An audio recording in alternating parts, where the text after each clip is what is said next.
أما بعد فأعوذ بالله من الشيطان الرجيم. بسم الله الرحمن الرحيم. يا أيها الذين آمنوا لم تقولون ما لا تفعلون.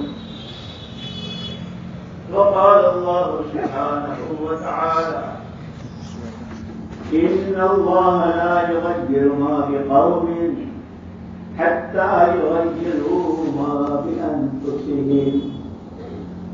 وقال الله سبحانه وتعالى والذين جاهدوا فينا لنهدينهم سبلنا وإن الله لمع المحسنين. وقال رسول الله صلى الله عليه وسلم طوبى لمن شغله عيبه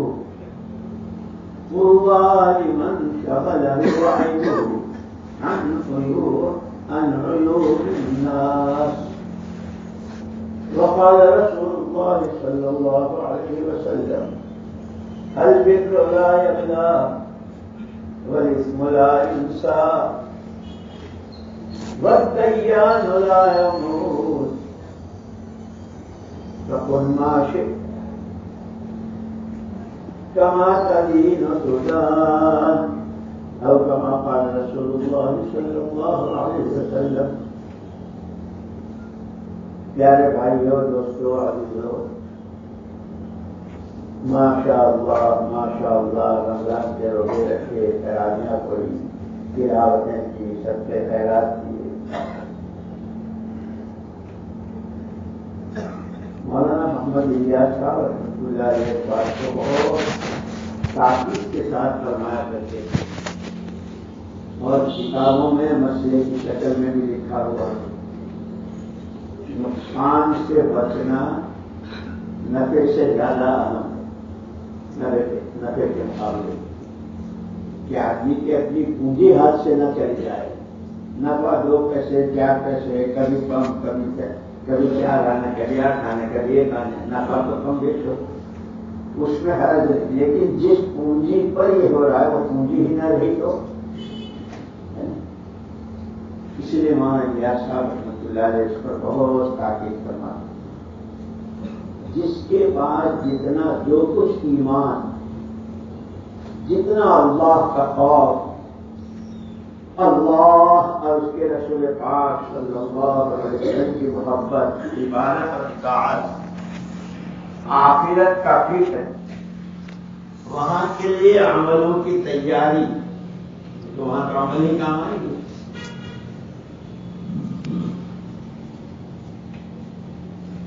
مخلوق خدا کے حقوق پہچاننا اور اس کو ادا کرنا کہ قیامت میں کوئی کسی کے حق میں گرفتار نہ ہو.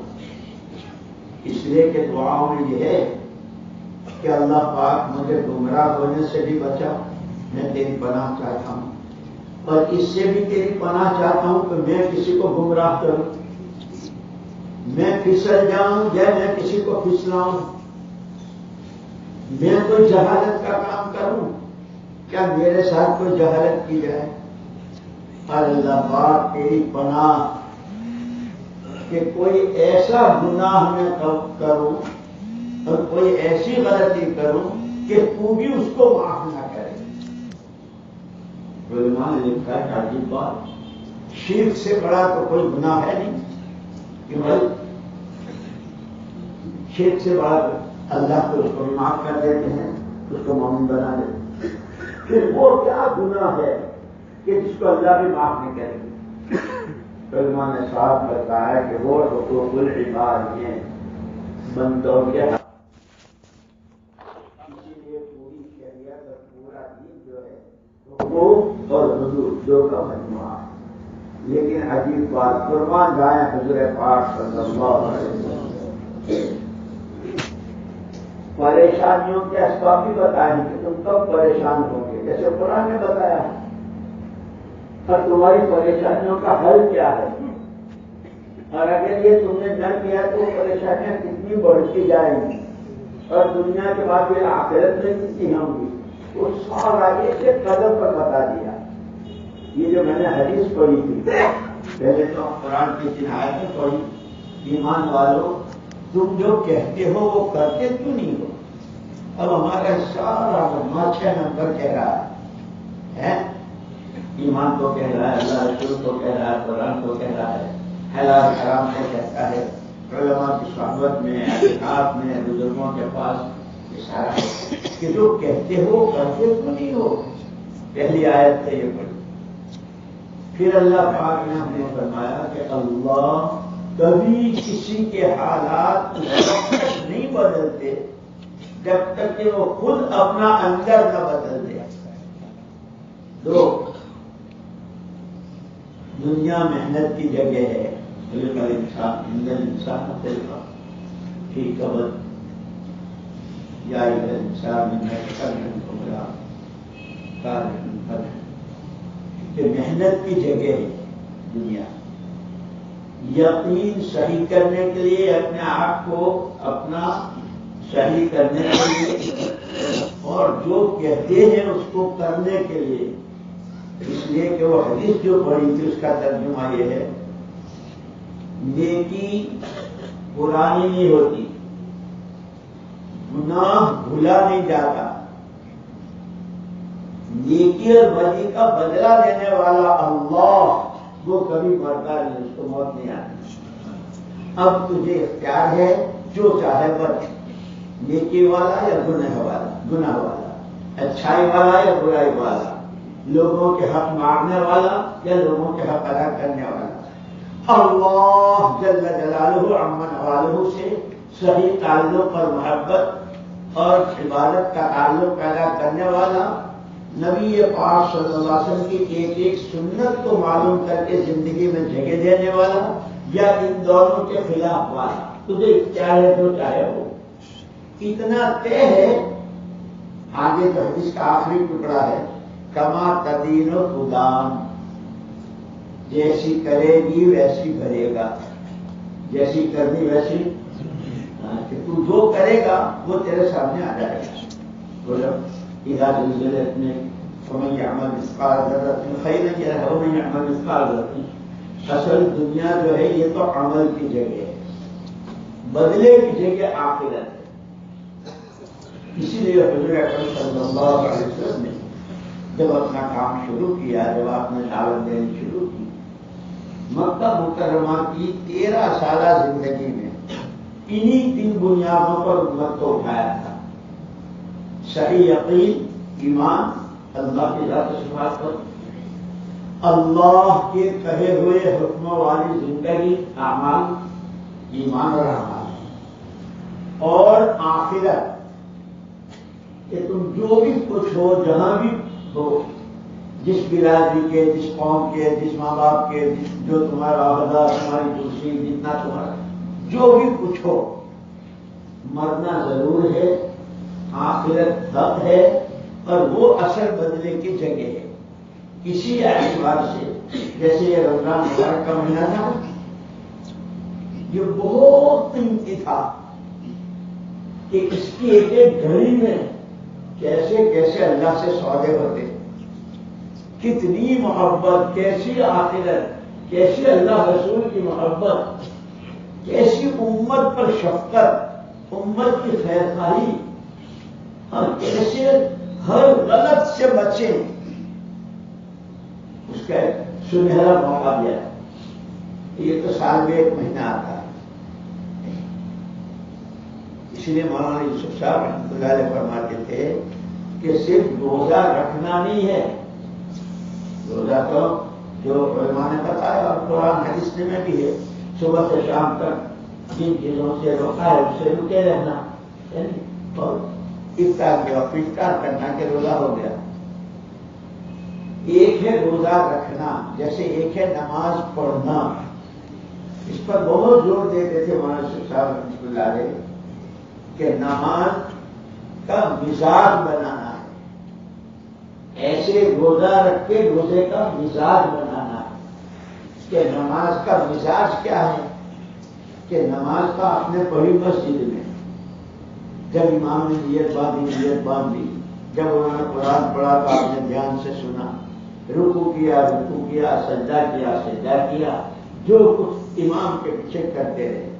یہ سر سے لے کر پیر تک کا ہر حرف، یہاں تک کہ پسلیوں کے بیچ میں چھپا ہوا دل، اسی پر سارا دار مدار، اس کو بھی پورے دھیان کے ساتھ کہ میں اللہ کے سامنے کھڑا ہوں. اس لیے ہم لوگ دعائیں سیکھتے نہیں ہیں، دعائیں سیکھنی چاہیے. ایک دعا ہے اللہم انی عبدک، میں تیرا بندہ ہوں، تیری بندی کا بیٹا ہوں، اور میری پیشانی تیرے قبضے میں ہے، چلتا پھرتا الٹ پلٹ کرتا رہتا ہوں. پروردگار تو نے حکم دیا وہ میں نے مانا نہیں، تو نے جس گناہ سے بچنے کو کہا اس سے میں بچا نہیں. اب میں تیرے سامنے آیا ہوں اور پناہ مانگتا ہوں، معافی مانگتا ہوں. یہ دعائیں ہمارے سیکھنے دعاؤں کو ماننا تھا.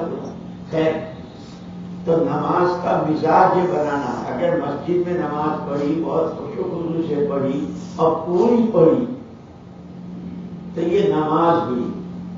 اس کا مزاج کہ جب مسجد سے باہر ہوں، گھر میں ہوں، موقع کارخانے میں ہوں، بیوی بچوں میں ہوں، سڑک پر چل رہے ہوں، مارکیٹوں میں ہوں، کسی عہدے کرسی پر ہوں، گھر میں شادی رچائی جا رہی ہو، غم خوشی کا کوئی موقع ہو، اس سب میں سر سے پیر تک کا ہر عرض اسی طرح اللہ کے حکم کا حضور پاک صلی اللہ علیہ وسلم کے طریقے پر پابند رہے، جیسے نماز میں پابند رہا.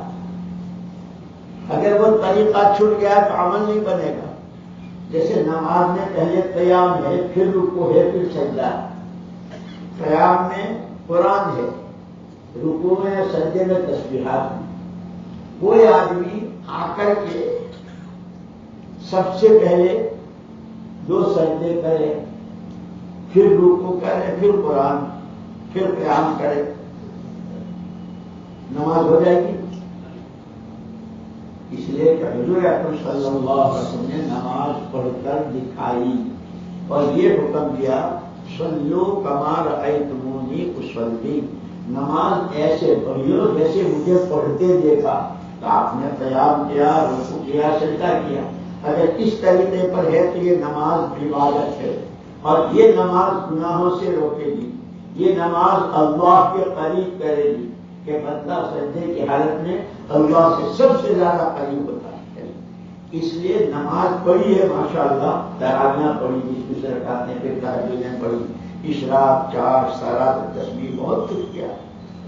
اس کا مزاج بنے کہ نماز سے باہر، مسجد سے باہر، جہاں بھی ہوں یہ دیکھیں کہ آنکھیں وہ دیکھ رہی. اسی لیے کہا نا قیام میں کہاں دیکھیں، رکوع میں کہاں دیکھیں، سجدے میں کہاں دیکھیں، قاعدے میں کہاں دیکھیں، سلام پھیریں تو کہاں دیکھیں. یہ پورا کہ اب یہ نظروں کی پابندی جیسے نماز میں رہی، نماز کے بعد مسجد کے باہر بھی ان سارے اعمال پر پوری طرح کی پابندی رہے کہ نماز میں موبائل دیکھ سکتے ہیں.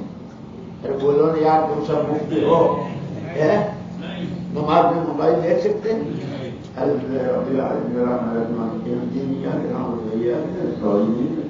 دیکھ سکتے ہیں؟ نماز ہوگی.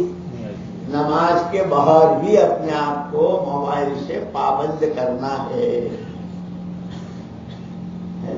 یہ تو ایک مثال دی میں نے، یعنی ساری 24 گھنٹے کی زندگی نماز میں ایسا اچھا قرآن پڑھا کہ اب نماز کے باہر بھی اپنے قرآن کی روزانہ کی تلاوت کی پابندی ہو، تسبیحات کی پابندی ہو، نفلوں کہ یہ نماز، اس سے نماز کا مزاج بنے گا. ایسے ہی فرمایا روزہ، روزے کا مزاج. روزہ تو وہی ہے صبح صادق سے لے کے غروب آفتاب تک کھانے پینے بیوی سے بچنا، جن چیزوں سے روزہ ہوگا. اس روزے میں غیبت سے منع کیا گیا، جھوٹ سے، چغلی سے، بد نظری سے،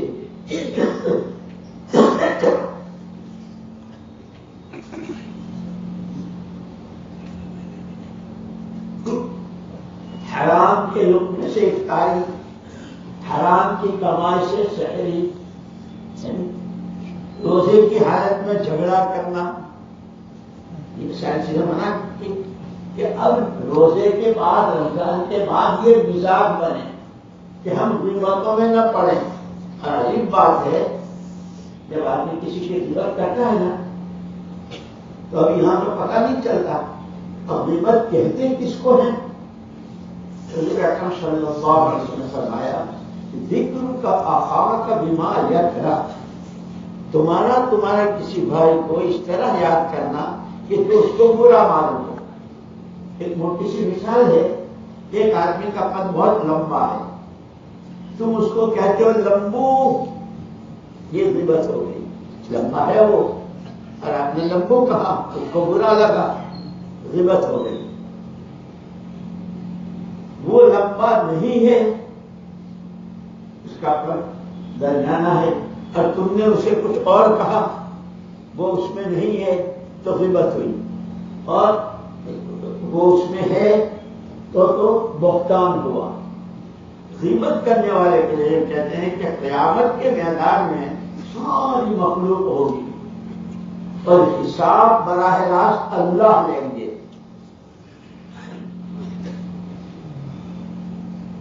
اب لوگ آئیں گے، ہمارا حق دلاؤ، وہاں اس کو تھپڑ مارا، اس کو گالی دی، اس کی غیبت کی، اس کے پیسے دبائے، اس کی زمین دبائی، جو لوگ گناہ کیے نافرمانی کی، تو وہ سارے کھڑے ہوں گے. اس نے میری غیبت کی تھی، مجھے بدلہ دلاؤ. تو وہاں اللہ یہ نہیں کہیں گے کہ تو بھی غیبت کر لے، یہ کیونکہ ڈھیر ہیں اس کے، اس میں سے لے لے. بہت ساری نمازیں پڑھی تھی، چلے بھی دیے تھے، 4 مہینے بھی دیے تھے، اور کتنے قرآن ختم کیے تھے، وہ نیکیوں کا ڈھیر. اب اس میں سے وہ دن ایسا ہوگا کہ آدمی ایک نیکی کے لیے مارا مارا پھرے گا، ماں باپ بھی، بچے بھی، بھائی بہن بھی، کوئی کسی کا نہیں ہوگا. اس وقت میں جب اس کو یہ کہا جائے گا اس نے غیبت کی ہے، اس غیبت کے بدلے میں تو اس کی نیکیاں لے لے، وہ چھوڑے گا. اور ابھی تو باقی ہے جس کے پیسے دبائے ہیں، ابھی تو باقی ہے جس کو گالی دی ہے. تو جب ان کے اس کے پاس دینے کے لیے نیکیاں نہیں ہوں گی تو ان کے گناہ اس پر ڈالے جائیں گے اور اوندھے منہ جہنم میں گرایا جائے گا. اس لیے میرے دوستو پونجی بچانا بہت ضروری ہے. یہ میں کہنا چاہ رہا تھا کہ پونجی تو بہت ساری ہوئی، نمازیں، تسبیح، تبلیغ، گشتیں، تعلیم، قرآن، ہے نہیں، شہر مجھے بہت لگائے، خوب جماعتیں نکلی، یہ ساری پونجی بنی. لیکن اگر نہ کرنے کے کام روزے کا مزاج نہ بنا کہ روزہ تو رکھا لیکن رمضان کے بعد غیبت سے نہ بچے، ادھر ادھر کی جو چیزوں کو دیکھنے کو اللہ نے منع کیا ہے اس کو دیکھا تو وہ جتنا کیا تھا تو سب گیا. اور یہ شیطان کا بہت بڑا داؤ ہے. آدمی خوش ہوتا رہے الحمدللہ میرا رمضان روزانہ صلاۃ تسبیح پڑھی ہے، اعتکاف کیا ہے، 7 قرآن ختم کیے ہیں، اور تھوڑا نہیں سمجھتا.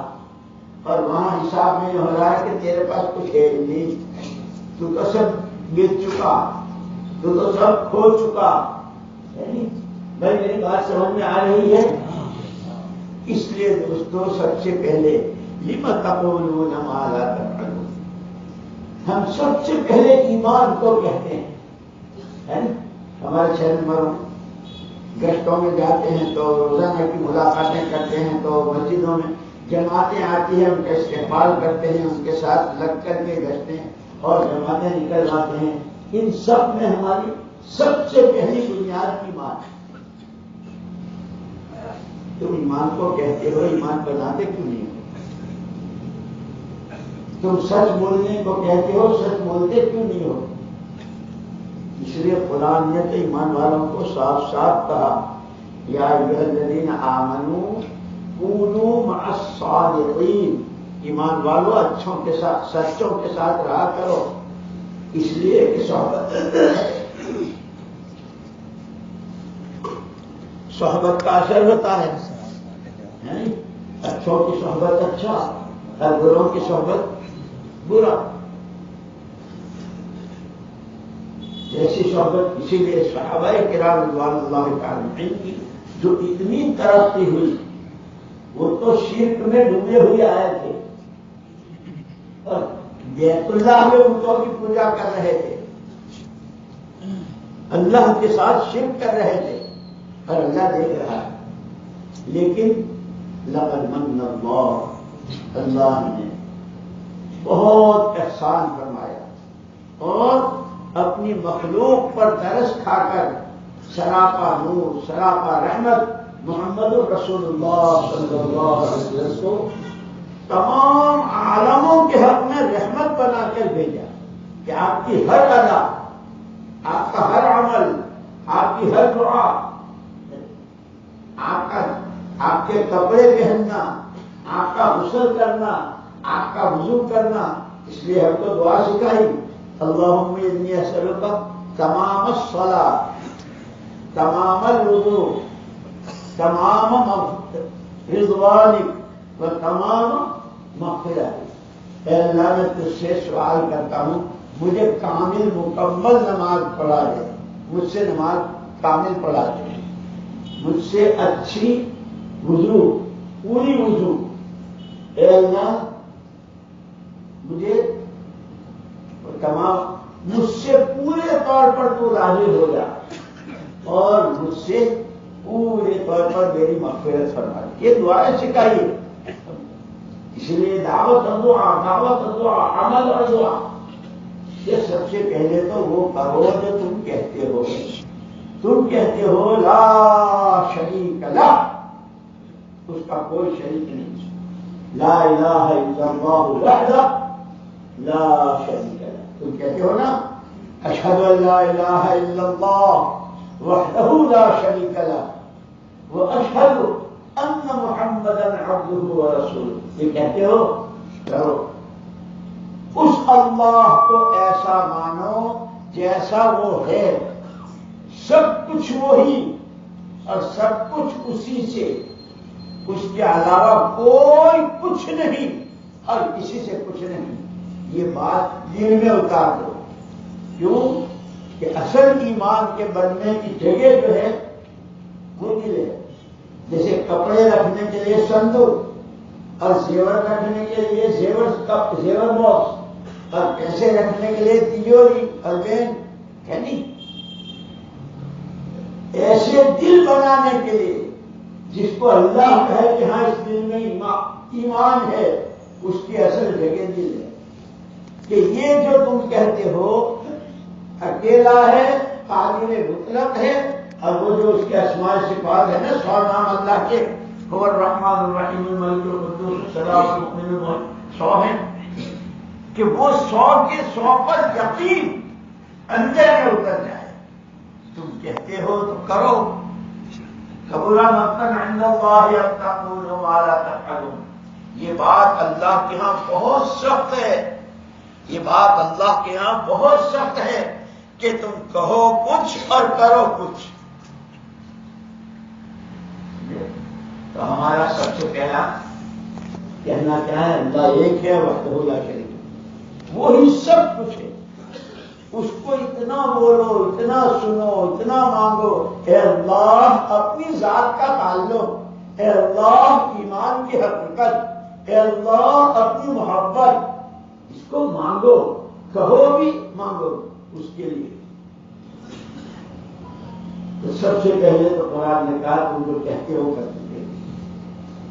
آگے فرمایا، یہ میں نے جو دوسری آیت پڑھی، تم جو روتے پھرتے ہو، حالات بہت خراب ہیں، حالات ایسے ہیں، حالات ایسے ہیں.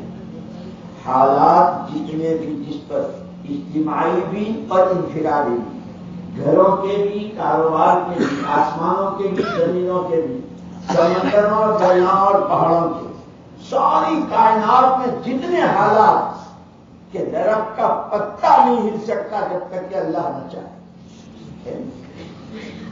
کہ حالات تو سارے اللہ کی طرف سے ہے اور تم سے اللہ نے کہا، قرآن نے کہا ہے وَمِن كُلِّ شَيْءٍ خَلَقْنَا زَوْجَيْنِ لَعَلَّكُمْ تَذَكَّرُونَ فَفِرُّوا إِلَى اللَّهِ۔ اللہ پاک فرماتے ہیں ہم نے ہر مخلوق کا جوڑا بنایا ہے، جیسے زمین آسمان کا جوڑا، چاند سورج کا جوڑا، سردی گرمی کا جوڑا، عزت ذلت کا جوڑا، حالات کے بنا اور بگاڑ کا جوڑا، ہر چیز کا جوڑا ہے، مرد و عورت کا جوڑا۔ اسی لیے پوری دنیا میں جتنے انسان پھیلے ہوئے ہیں، ہر ایک ان دونوں میں سے کسی ایک حال میں ہوگا۔ کوئی غریب ہوگا تو امیر نہیں، عزت میں ہے تو ذلیل نہیں، ہے تندرست ہے تو بیمار نہیں، لیکن یہ سارے حالات، جس پر بیماری ہے اللہ کی طرف سے، جو تندرست توانا کر رہا ہے اللہ کی طرف سے۔ اب ان دونوں کے لیے حکم کیا آیا؟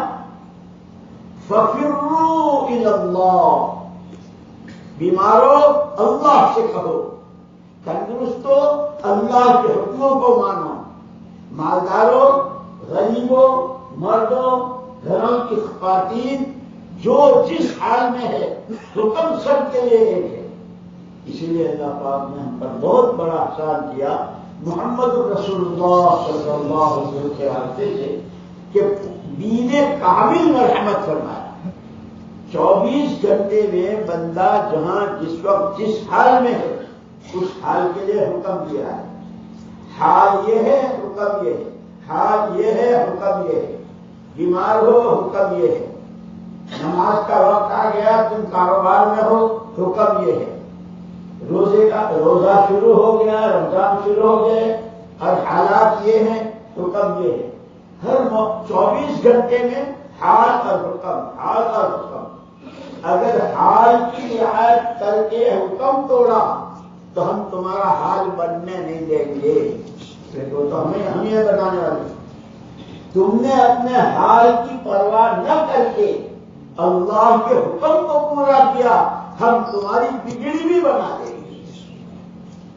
میری بات سمجھ میں آ رہی ہے؟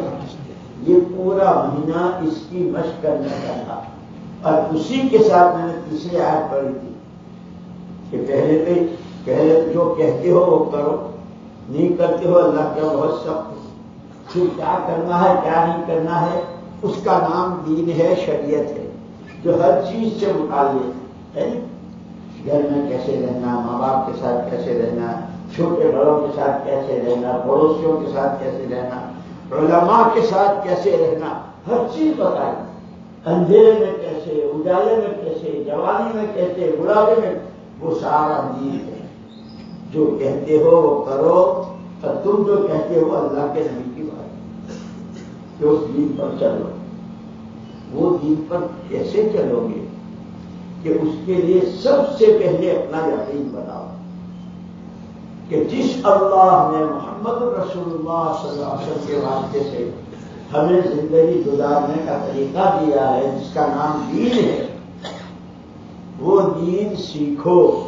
اور اس دین کی پہلی چیز اور دین کی بنیاد جو حضور اکرم صلی اللہ علیہ وسلم نے فرمایا، بنی الاسلام علی خمس، اسلام کی بنیادیں 5 چیزوں پر۔ شہادت اللہ الہ الا اللہ، یہ پہلی چیز کہ سب سے پہلے اس کو اندر اتارو۔ اسی لیے کہا، میں قرآن نے کہا ہے وَمَن يُؤْمِن بِاللَّهِ يَهْدِ قَلْبَهُ وَاللَّهُ بِكُلِّ شَيْءٍ عَلِيمٌ۔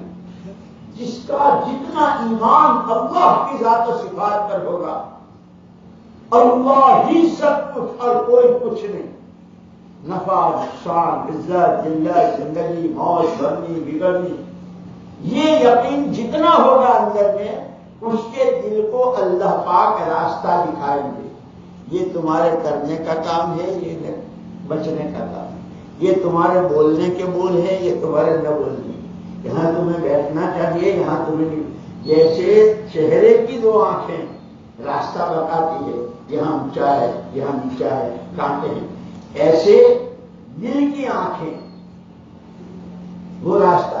یہ تمہیں اس طرح ادب سے رہنا چاہیے، اس طرح اخلاق سے رہنا چاہیے، یہ تمہارے بول بد اخلاقی کے ہیں، بد اخلاقی نہیں کرنی چاہیے، اس لیے حدیثوں میں آتا ہے قیامت میں جب اعمال تولے جائیں گے تو سب سے زیادہ وزن جو ہوگا وہ اچھے اخلاق کا ہوگا.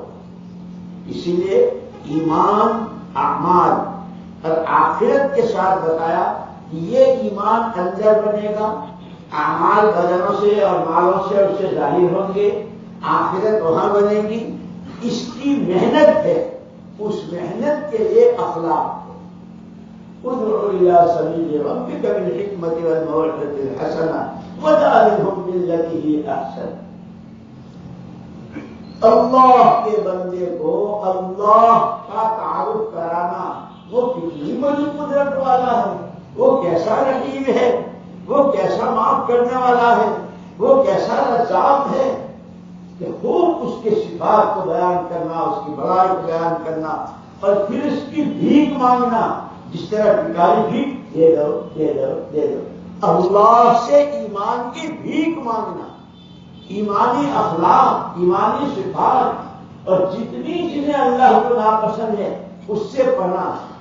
سب سے بڑی چیز جو اللہ کو ناپسند ہے وہ تکبر ہے. آدمی اپنے آپ کو دوسرے سے اچھا سمجھے اور اپنے آپ کو بڑا سمجھے کہ شیطان کو شیطان ہی اس نے بنایا. اس نے تو 7 لاکھ سال تک عبادت کی تھی اور استاد الملائکہ کہلاتا تھا، لیکن جب حضرت آدم علیہ السلام کے سجدے کو کہا میں کیوں کروں، میں کیوں کروں، انا خیر، میں ہوں اچھا، نکل یہاں سے. کہ سب سے بڑی بیماری، سب سے بڑا گناہ، سارے گناہوں کی ماں، ام الامراض، وہ تکبر اور گھمنڈ. اب گھمنڈ کی بہت ساری شکلیں، کسی پہ پیسہ زیادہ ہے، کسی پہ کاروبار زیادہ ہے، کسی کا خاندان بڑا ہے، کسی کی برادری اونچی کہلاتی ہے، مختلف، کسی کا عہدہ بڑا. جو اپنی جس چیز میں ہے اگر اپنے آپ کو بڑا سمجھتا ہے، اس لیے یہاں تک کہ یہ زکات کا بھی ہے نا، زکات دی ہوگی بہت سونے اور دیتے رہتے ہیں. جس کو زکات تو وہ تو بیچارہ مستحق ہے، غریب ہے، لیکن یوں کہا کہ اگر زکات جس کو دے رہے ہو اس کو بھی حقیر سمجھا تو گئے. اس کا احسان ماننا چاہیے. جیسے مسجد فرض ادا کرنے کی جگہ ہے، وہ غریب جو زکات کا مستحق ہے اگر ہماری زکات اس پر ادا ہوئی تو اس کا تو ہم پر احسان ہے، جو وہ نہ ہوتا تو ہم کہاں پھرتے. جیسے شروع میں حضور اکرم صلی اللہ علیہ وسلم مدینہ منورہ تشریف لائے تو مدینے والے بہت جھوٹے ننگے اور بہت حالات کرا. حضور پاک صلی اللہ علیہ وسلم کی دعاؤں سے اللہ پاک نے خوب دیا مدینے والوں. وہ حضرت وہ ہریرہ رضی اللہ تعالیٰ عنہ جو بھوکے پیاسے بے ہوش ہو کر پڑے رہا کرتے تھے اور لوگ کہتے تھے کہ ان کو مرگی کا دورہ ہے. حالانکہ وہ خود کہتے ہیں وہ مرگی کا دورہ نہیں تھا، وہ تو بھوک کی بیداری. لیکن یہی حضرت ابو ہریرہ رضی اللہ تعالیٰ عنہ اللہ نے اتنا دیا کہ صبح سے شام تک مدینے کی گلی گلی کہ کوئی زکات کا مستحق ملے تو ادا کر دیں. اس لیے کہ مستحق کو تلاش کر کے دینا چاہیے. جیسے نماز کی جگہ پاک دیکھ کر نماز پڑھنی چاہیے. تو میرے دوستوں میں نے آج کیا کہ دین سیکھنا ہے، سب سے پہلے جو کہتے ہیں وہ کرنا ہے.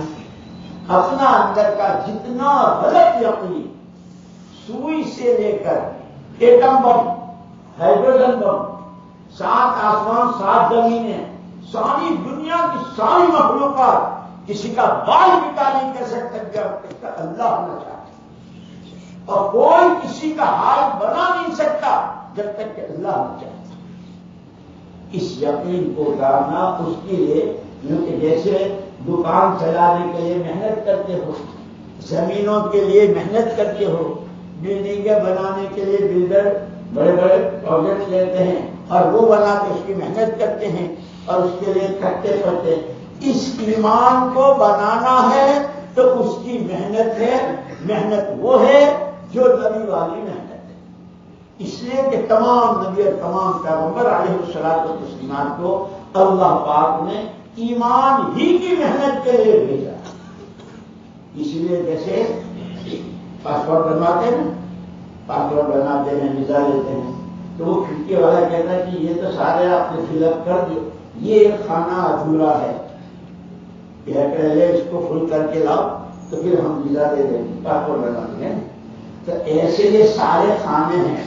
اللہ کا حق جتنی چیزوں کو فرض کیا ہے وہ اللہ کا حق ہے، محمد الرسول اللہ صلی اللہ علیہ وسلم کا حق، جو شریعت آپ نے بتائی ہے اس کا حق ہے، قرآن اللہ کی کتاب اس کا حق ہے، اور ان تینوں کے بعد پھر سب سے پہلے ماں باپ کا حق، بھائی بہنوں کا حق، بیوی بچوں کا حق، آنے جانے والوں کا حق، پھر بہت یہاں تک کہ اگر تم نے بھینس پالی ہے، گائے پالی ہے، بیل پالا ہے، کوئی جانور پالا ہے تو اس کا بھی حق بتا ہے۔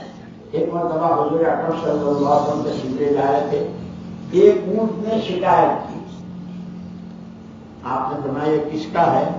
یہ فلاں کا ہے۔ بھئی اونٹ تمہارا ہے؟ یہ مجھ سے شکایت کر رہا کہ اللہ کے رسول یہ مجھ سے کام تو بہت لیتا ہے اور چارہ اور کھانا پانی مجھے کم دیتا ہے۔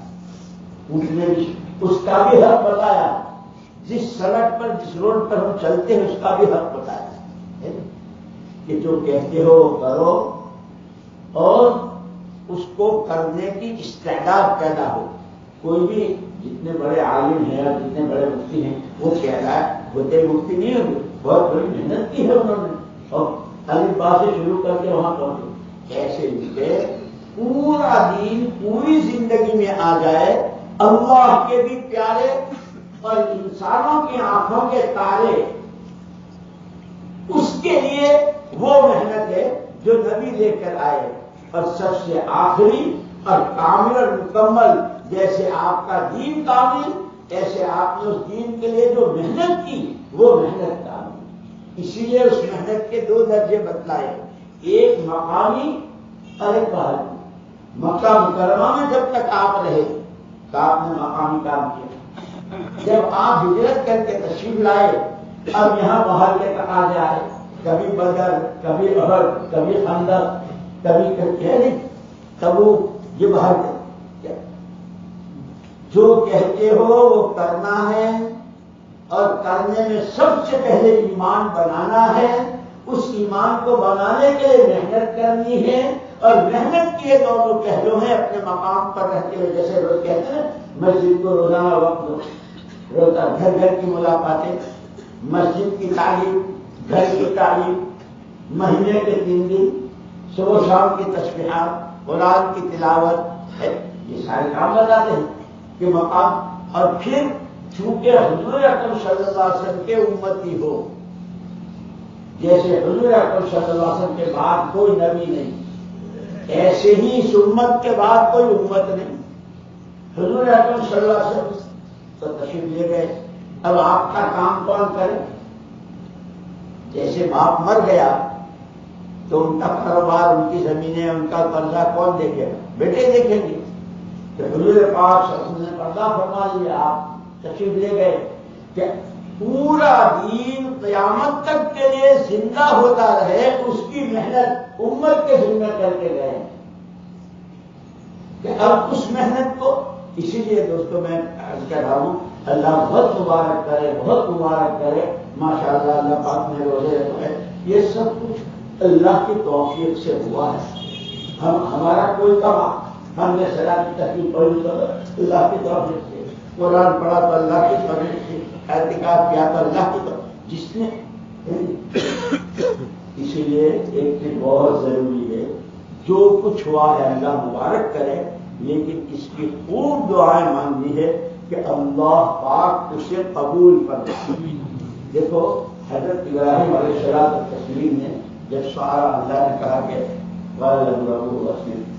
مسلمان ہو جاؤ، پھر ہو گئے، پھر وہاں سے کہاں گئے، اور پھر اللہ نے اپنا گھر بنوایا، اس کے لیے کتنے سفر اور کتنی قربانیاں، کیسی محنت، وہ ساری کرنے کے بعد پھر دعا کی ربنا تقبل منا انک انت السمیع العلیم۔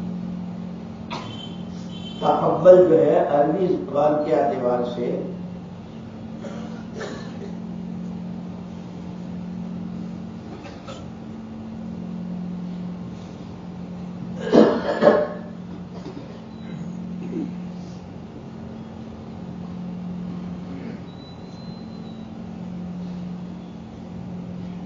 اس کا ترجمہ ہوتا ہے کہ قبول کرنے کے لائق تو ہے نہیں، لیکن آپ کی خوشامد کرتے ہیں، آپ سے بھی آپ قبول کرنا ہے۔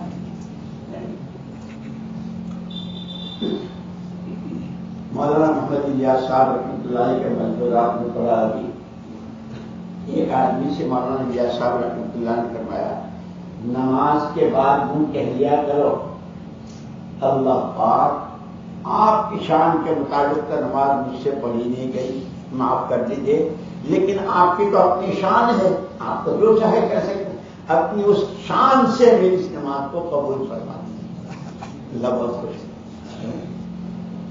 تو اب وہ محنت کرنی جس سے ایمان بنے گا، جتنا ایمان بنے گا اتنا احکامات کو پورا کرنے کی استعداد پیدا ہوگی، اتنا گناہوں سے بچنے کی، اور جو کہتے ہیں نفلیں کم پڑھی جائے تسبیح پر، لیکن گناہ سے بچنا۔ ایک صحابی نے حضرت اکرم صلی اللہ علیہ وسلم سے درخواست کی، اللہ کے رسول مجھے کوئی ایسا وظیفہ بتائیے کہ میں سب سے بڑا عابد ہو جاؤں، سب سے بڑا عبادت گزار۔ حضور پاک صلی اللہ علیہ وسلم نے فرمایا، اتق المحارم تکن اعبد الناس۔ جتنی چیزوں کو اللہ نے اس کے رسول نے منع کیا ہے، جو حرام ہے، اس سے بچا رہے تو سب سے بڑا عبادت گزار۔ اس لیے دوستو یہ نفلیں بھی اور سب کچھ ماشاءاللہ کا عمل ہوئے، لیکن اگر گناہ سے نہ بچے تو اپنی گجراتی میں بھی کہاوت ہے، اردو کی سناتا ہوں، اندھی پیسے اور کتیا چاٹے۔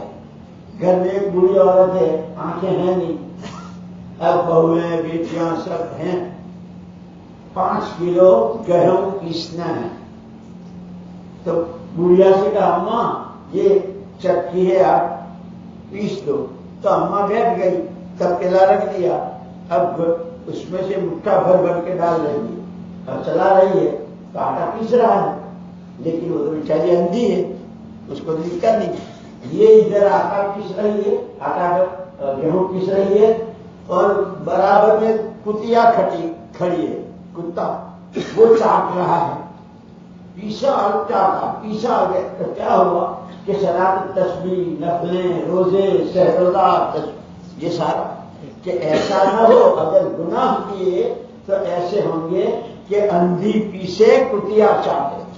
اس لیے یہ جتنا پیسا ہوا ہے، لیکن پیسے ہوئے آٹے سے تو کیک بنتے ہیں، روٹیاں بنتی ہے، اور یوریاں بنتی ہے، اور بڑے حلوے بنتے ہیں، وہ بہت ساری، کہ یہ جو کچھ کیا ہے اس سے تو جنت کے بڑے بڑے بالا خانے بنتے ہیں، اس سے تو اللہ کی رضا ملتی ہے، اس سے تو حضور کا پڑوس ملتا ہے۔ جیسے اس آٹے سے یہ ساری چیزیں بنتی ہے، ایسے ان عملوں سے صلاۃ تسبیح، چاشت، اشراق، اوابین، تہجد، قرآن، صدقہ، زکوٰۃ، اس سے تو بڑی بڑی نعمتیں وہاں تیار ہوتی ہیں۔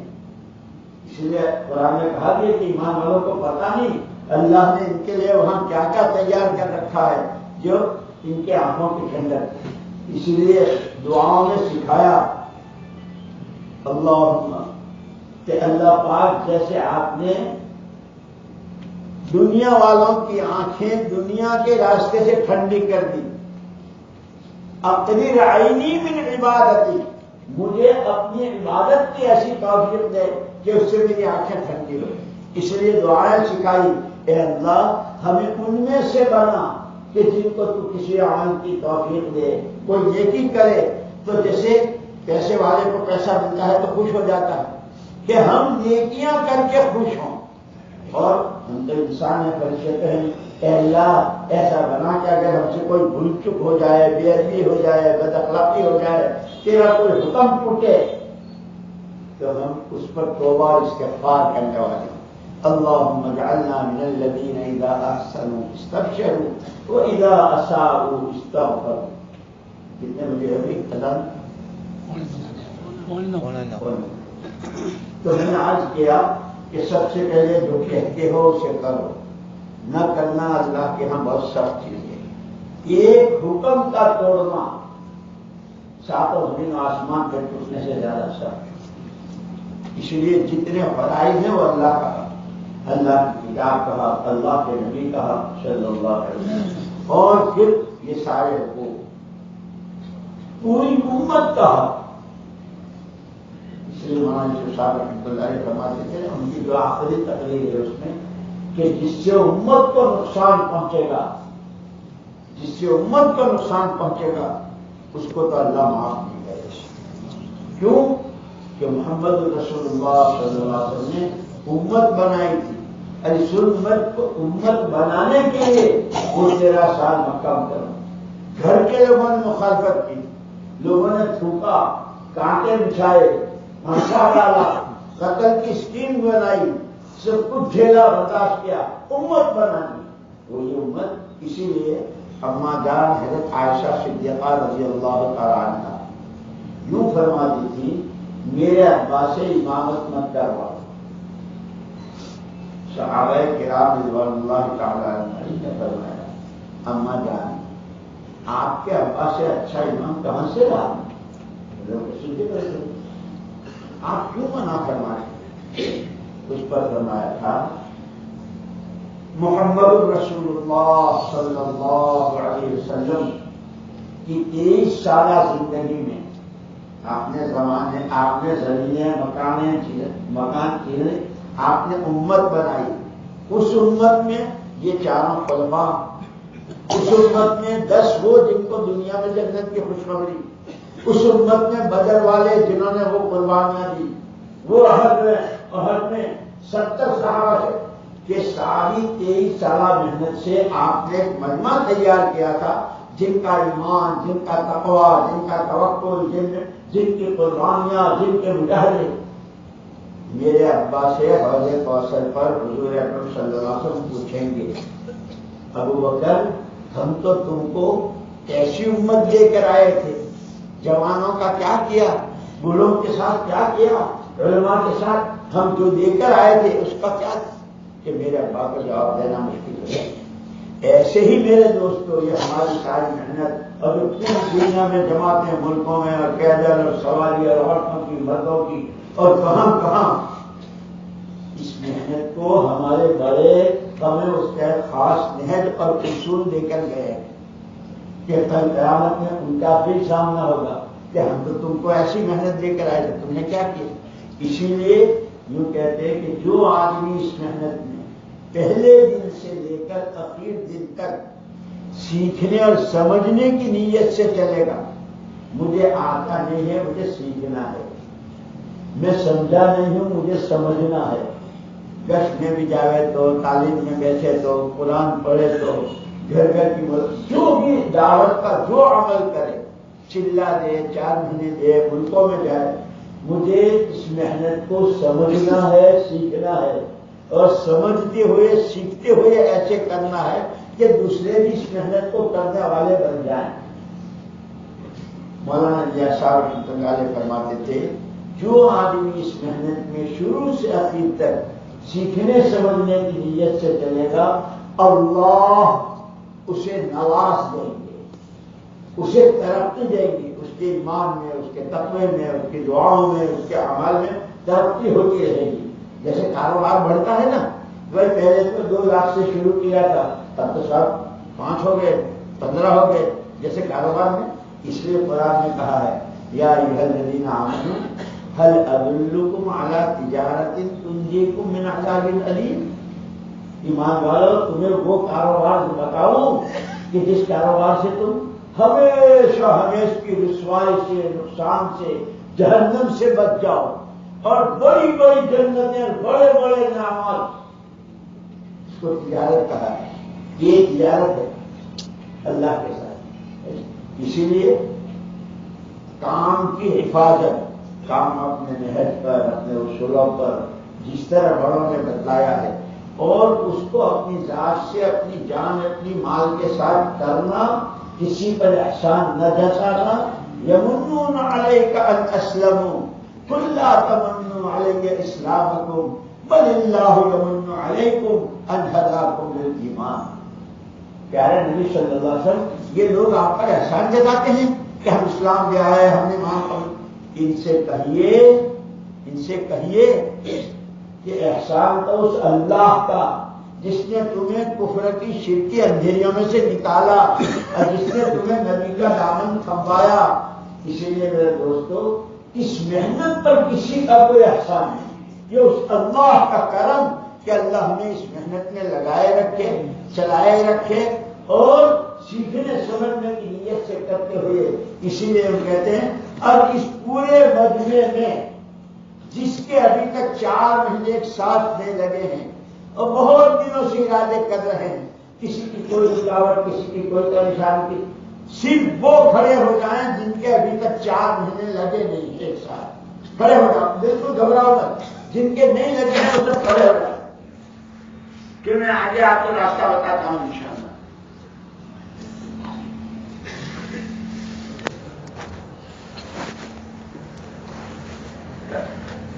باہر بھی کہتے ہیں جن بھائیوں کی ابھی تک 4 مہینے ایک ساتھ نہیں لگے ہیں، چاہے وہ برسوں سے چلا پابندی سے بیٹھے ہیں، وہ کھڑے ہو جاؤ.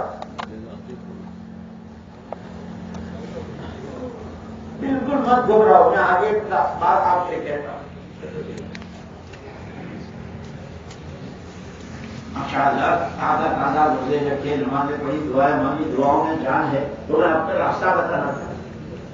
یہ جتنے بھائی کھڑے ہیں میرا آپ کے ساتھ پکا گمان یہ ہے کہ ان میں ایک بھی ایسا نہیں ہے جو نہ چاہتا ہو 4 مہینے لگا. جو بھائی میرا گمان صحیح ہے، چاہتے ہو نا.